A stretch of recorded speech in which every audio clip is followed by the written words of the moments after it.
ঈদ বাজারের চাপে সিরাজগঞ্জের পিপুলবাড়িয়া বাজারে ইজি বাইক ও সিএনজির দখলের ফলে তীব্র যানজট। মাসুদ রানা বাচ্চু, ব্যুরো প্রধান, সিরাজগঞ্জ প্রতিনিধির পাঠানো রিপোর্টে বিস্তারিত।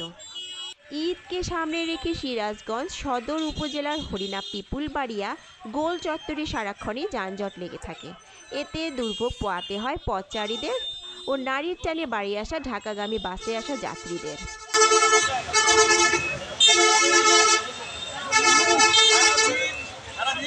কোনো নিয়মকানুন না মেনে রাস্তার উপর এলোমেলো ইজি বাইক ও সিএনজি রেখে যানজট সৃষ্টি হচ্ছে সাধারণ মানুষের দাবি।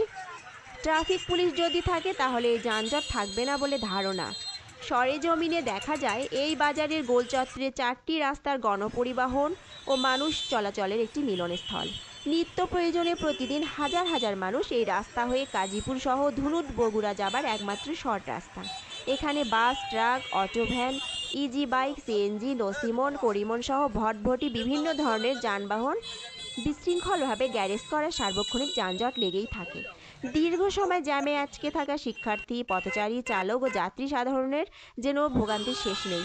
সাধারণ মানুষ ও পথচারীদের জোর দাবি ট্রাফিক পুলিশ দিয়ে যেন ভোগান্তির লাঘব ঘটে।